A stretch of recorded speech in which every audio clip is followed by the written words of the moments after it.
Hello and welcome to the latest episode of Harmonious World.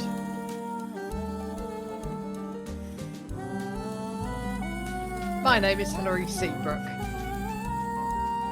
If this is your first time listening to Harmonious World, it's all based on a Quincy Jones quote I heard during lockdown, which went something along the lines of, "Imagine what a harmonious world it would be if everyone shared a little of what they are good at." And this is where I ask musicians about what they are good at and how they are making the world a little more harmonious. For this special International Jazz Day episode 2025, I'm delighted to be joined by harpist and vocalist Tara Minton. Tara is a stunning musician and she's been on my list of people to interview for a long time, and we bumped into each other at Claire Cope's gig in Jazz Cafe Posk a few weeks ago. So what you're listening to now is Undine Undying, which is taken from Tara Minton's 2021 album Please Do Not Ignore the Mermaid. So I hope you enjoy listening to our conversation and that International Jazz Day is a really good one for you.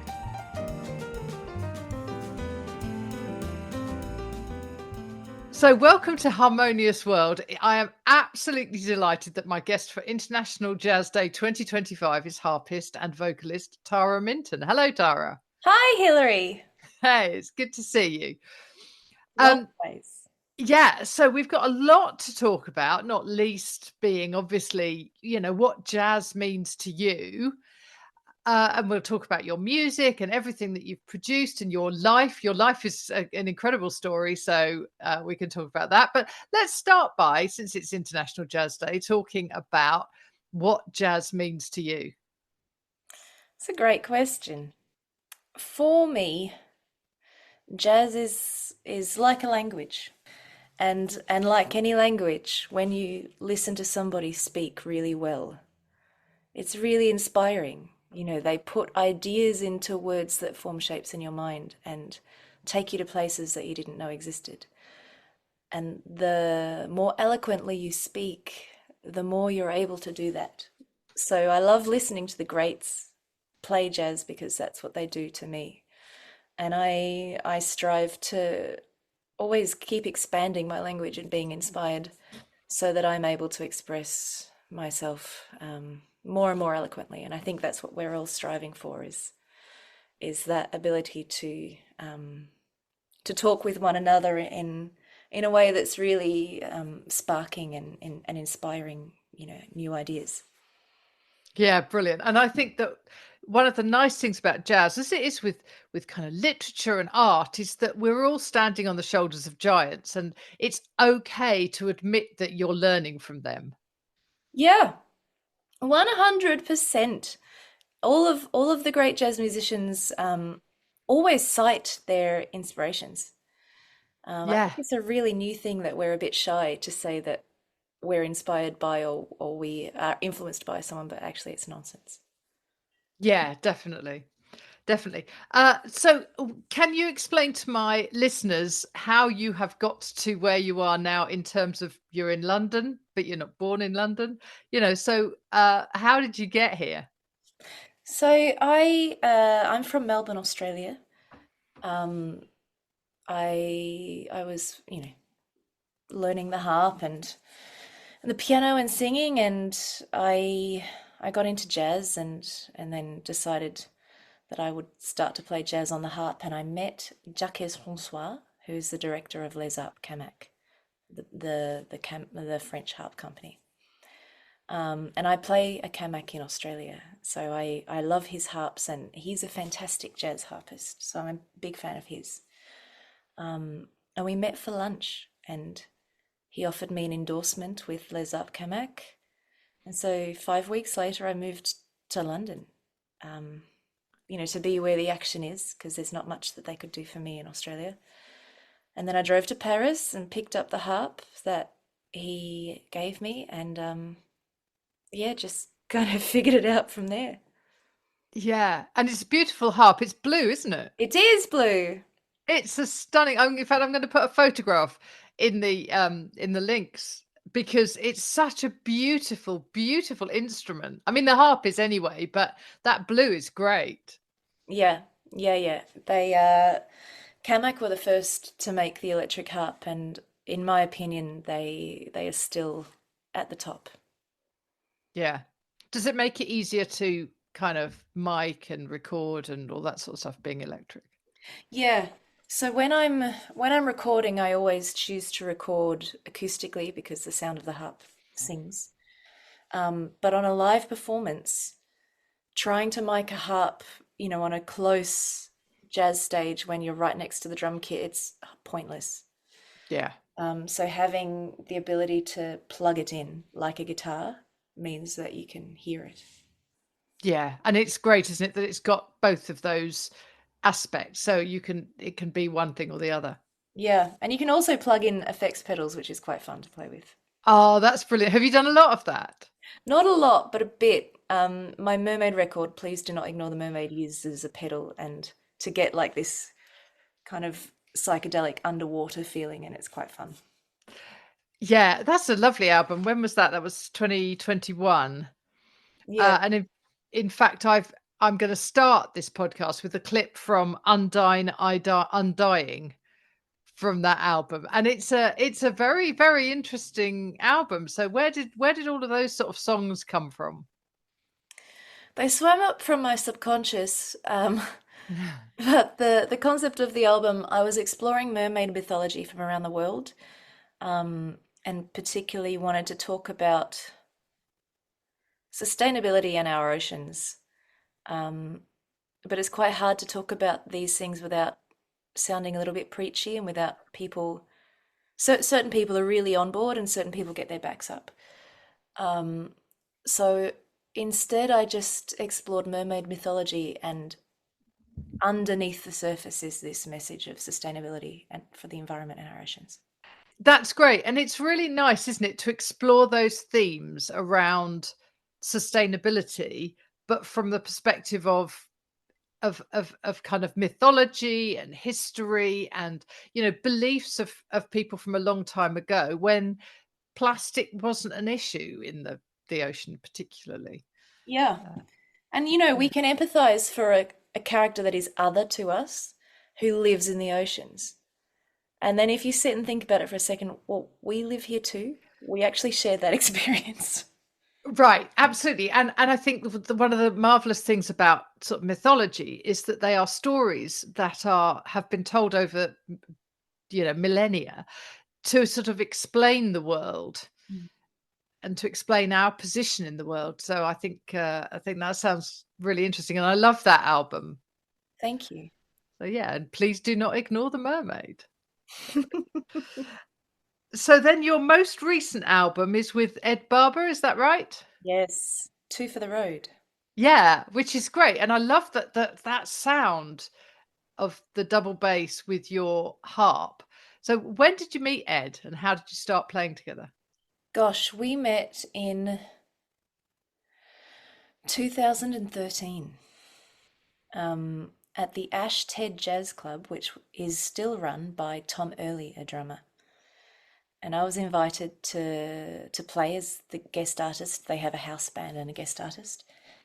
And Ed was in the house band.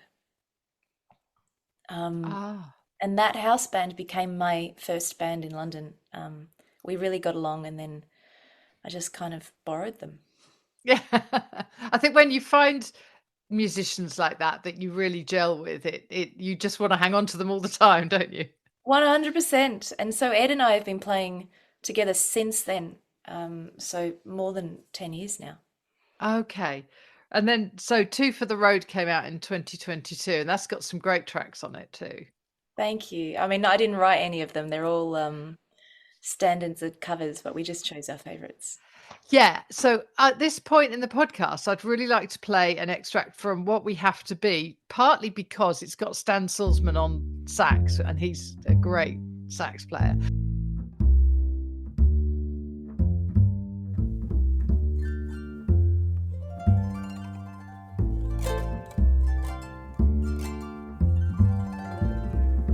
White is the sky, the sunlight is breaking through, lighting the way to all that's ahead of you. Sometimes in dreams we come to an open door, and we can feel the lives that have gone before.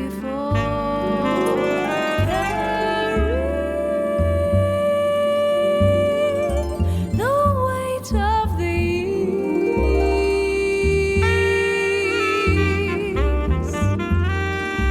send us a message only some will hear. Together we're traveling the earth to find who we have to be. All that we learn will stay for eternity.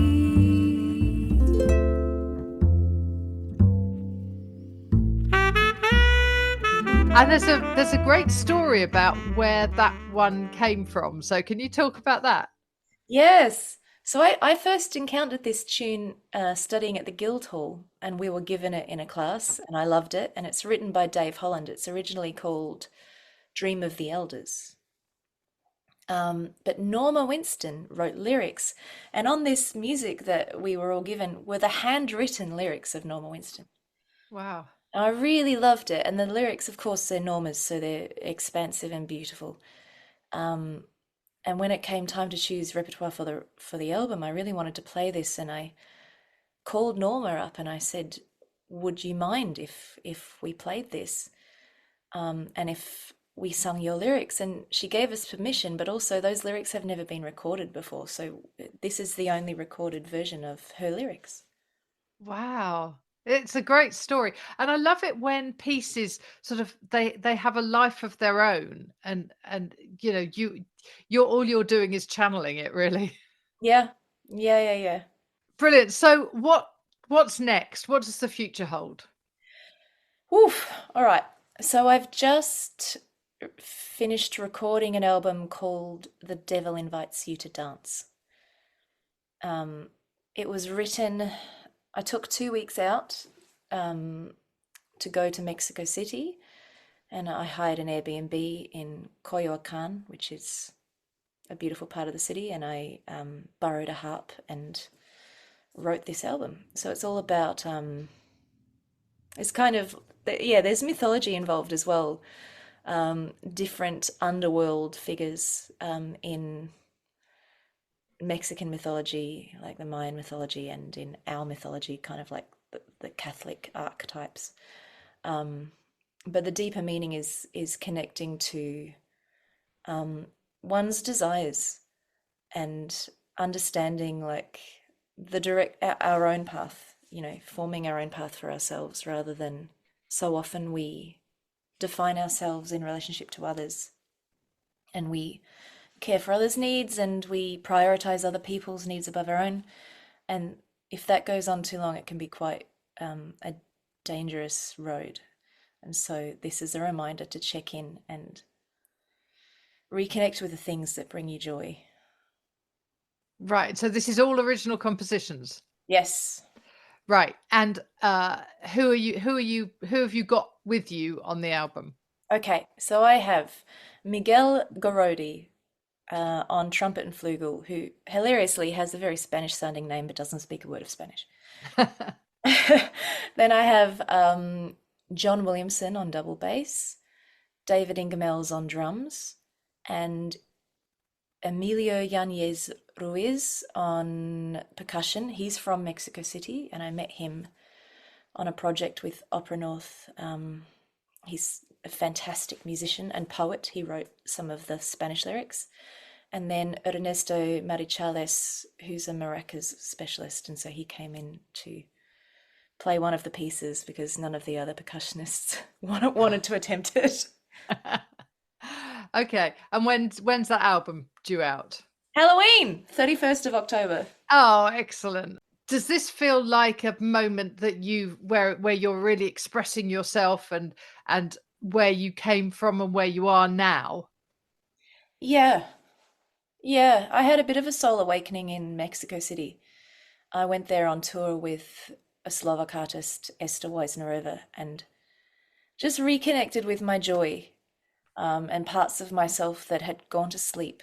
Um, so once again, I'm using mythology to communicate real ideas, but this is probably the most honest I've been in an album up to this point.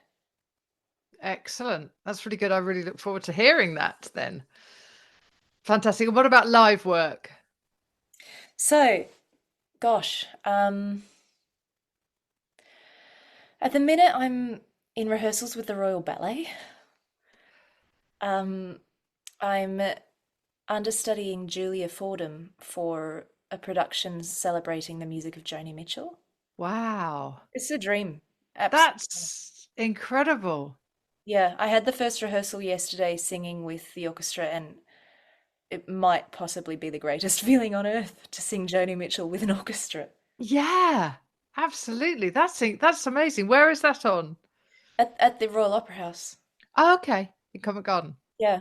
So I Fantastic. probably won't go on stage, because I'm Julia's understudy, but if God forbid she becomes unwell, then I will.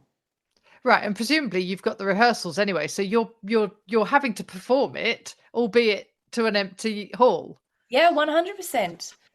100%. And I'm learning so much. Julia actually knew Joni Mitchell and recorded an album at her house with Larry Klein, and just just watching her work and yeah, kind of shadowing her is an incredible learning experience. Yeah, absolutely. She's an amazing musician, isn't she? She's fantastic and such a generous person as well. I'm really lucky to get to be in her company and for this show. Yeah, excellent. I was at the vinyl launch for Joe Harrop's album, which she recorded with Larry Klein, Yes. and that was those links to Joni Mitchell again, who is, I think, although she's sort of an established name in music, I don't think her role as a musician is properly kind of acknowledged. Yeah. Yeah, 100%. People know both sides now. yeah, Um, but if you look at the musicians who were on the record, The Hissing of Summer Lawns, or you listen to her Mingus record, like she is an astonishing jazz musician. yeah, Even just the phrasing in Blue.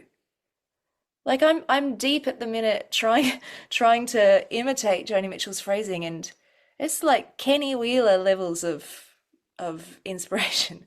yeah, yeah, and it's almost as if the sort of the popular stuff that she did, which was really popular and she did really well, is overshadowing perhaps some of her jazz, credits. Yeah, yeah, yeah. It is. Yeah. So, yeah, brilliant. But I mean, just being in the same orbit, even secondhand with Larry Klein and those guys, is just incredible. The music that they produce and still today and have been producing for decades is phenomenal, isn't it? It is. It's really inspiring, and I guess like so many musicians never think of retiring because we love it. Um, Yeah, and that doesn't seem like a scary idea to me. That seems like an inspiring idea that people like Larry Klein and Joni Mitchell are still doing it. They don't need the money. They're obviously doing it because they love it. yeah, and it's not about being the same as they were before either. I mean, Larry Klein's doing stuff with new artists all the time, and it's not about recreating all the time. I mean, I get a little bit sniffy about the kind of the bands from that sort of keep reproducing stuff in pop mainly, but keep reproducing what they've always done, and I get a little bit, well, just disappointed by that, really. Yeah. And I think that's one of the nice things about jazz musicians. I mean, Quincy Jones was working, I mean, not many years before he died, just still producing and, working with artists, promoting artists. Yeah. Yeah, he had a massive hand in promoting Jacob Collier. Yeah, absolutely. Absolutely. I went to an audience with Quincy Jones, probably more than 10 years ago. And the first thing he did was talk about this amazing young guy, Jacob Collier. And of course, now, look where he is. Yeah. So, yeah, that's brilliant. So we're going back to where we started, which is talking about standing on the shoulders of giants. Exactly. Yeah. Fantastic. It's been a real pleasure talking to you, Tara. And I'm very conscious that you're part of my competition, if you like, which is the Jazz Podcast, which you do with Rob Cope, don't you? Yes, yes. That and I love the conversations that you have with musicians. And I think what's the expression? Talking about music is like dancing about architecture. Tom But Waits. yeah, that's right. But on the other hand, I Oh, think, sorry, not Tom Waits. Elvis Costello said that. was it Elvis Costello? Yes, it was Elvis Costello. Okay. And yet talking about it, I think it really helps other people as well. Yeah, I think so. And I mean, musicians love to talk about themselves, but what I find really interesting is the why. Absolutely. Yeah. And so often on these podcasts, or when you go and talk on radio, you're basically just regurgitating your press release, and you don't really have a chance to talk honestly about anything deep.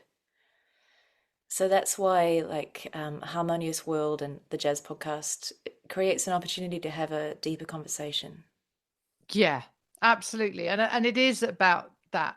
It's about, I'm sitting here with the press release from whoever, but you want to get to, like you say, to the why. Where has this come from, and what's the inspiration, and and also where are you going? I think one of the key things for me about music is I always try to say, what's next? What are you working on? Where do you want to be?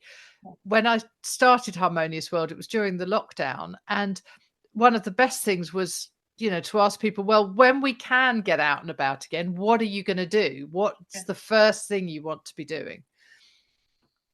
Yeah. So, yeah. Well, hopefully I will be in Mexico City on Halloween. Right.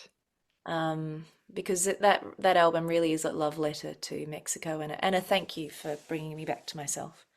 That's such a big thing, isn't it? To find you, and who knows where in the world you're going to find yourself, or any of us are going to find ourselves. Yeah. Sometimes you find yourself well out of your own environment for a series of reasons. Yeah, And then when you get there, it almost feels like it's been designed. yeah, You arrive there at the right time, at a completely foreign place, but it's the right place. You're like, absolutely. here we are. Okay, why am I here? To give me the lessons so that I can get on with it. Absolutely. And it's always at the time when you're not prepared for it. You're not necessarily open to listening, and you have to be. Yeah, and that is the thing that I love most about touring, is that in our world today, where our phone calls our attention away, there's an email, there's always people vying for our attention, and it's hard to focus. But when you're touring, there's nothing I can do. I can't No, come and help you. I can't come and do that session. I can't answer that. I mean, I'm here and I'm touring, and I love that forced environment that makes you be present. absolutely. Fantastic. Well, thank you so much for joining me, Tara. It's been a real pleasure talking to you, and happy International Jazz Day. Thank you, Hilary. Happy International Jazz Day to you.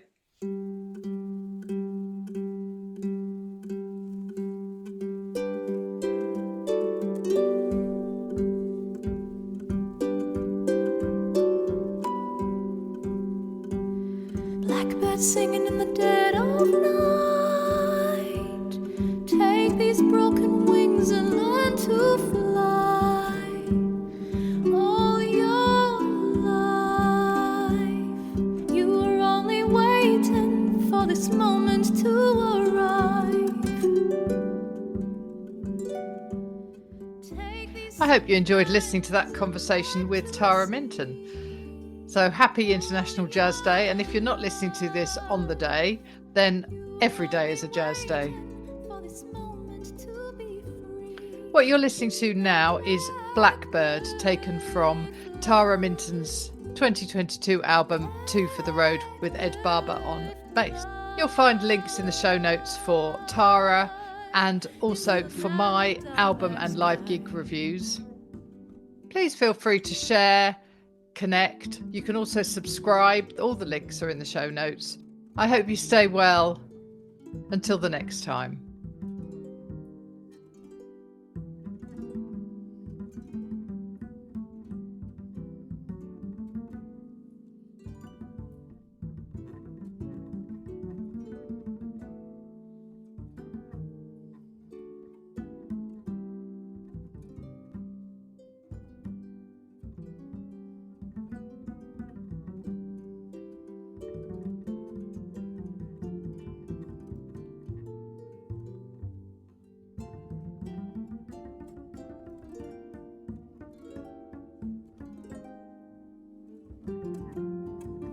Blackbird singing in the dead of night. Take these broken wings and learn to fly. All your life, you were only waiting for this moment to arrive. Now take these sunken eyes and learn to see. All your life, you were only waiting for this moment to be free. Blackbird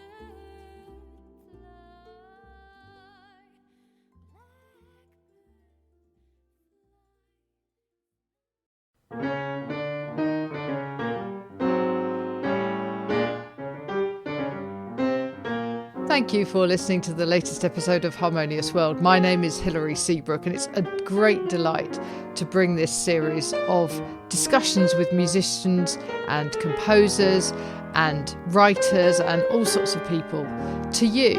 Obviously, there's no point in having a podcast if people aren't listening, and I'm very grateful to my listeners for doing so. Thanks also to Joe English for composing and performing this new theme tune. So wherever you get your podcast, you can leave a review. You can share this with your friends and family, either as a link or on social media and that sort of thing. I'd be really grateful for that. Don't forget that you can subscribe now. There's a link wherever you get your podcasts. So have a great week, and please remember why I started this, which is just to try and make the world a little more harmonious. Thanks for listening to Harmonious World.